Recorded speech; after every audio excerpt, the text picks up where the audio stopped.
Magandang hapon po mga guys. Ito po ulit ang inyong brother Romel Vicente.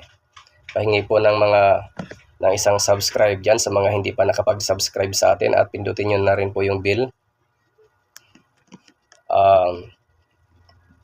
Ito mga guys ay wala po tayong layunin para kayo po ay saktan o kalabanin.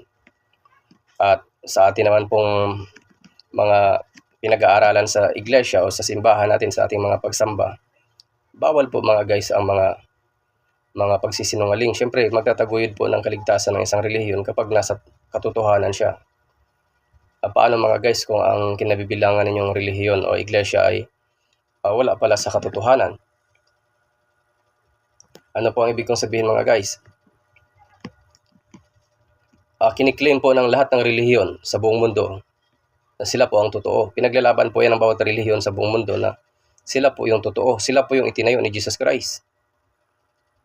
Hindi naman pwede mga guys na maging totoo lahat yun. Isa lang po ang totoo dyan.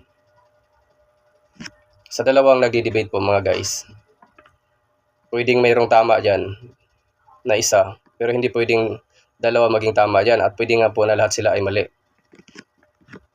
Yun po mga guys, no? Ito ay hamon. Ito po ay hamon ko sa inyo.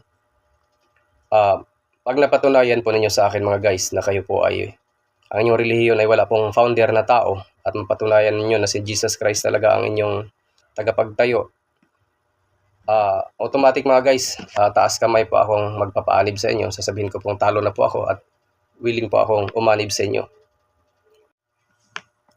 Kaya mga guys, kung kayo po yung mga katanungan or may mga sasabihin, pwede po kayong magtanong, pwede po kayong mag-comment, at maasahan po ninyo mga guys na sa abot po ng aking makakaya ay sasagutin po natin ang inyong mga katanungan na nanggagaling po sa Biblia at mga referensya mga guys.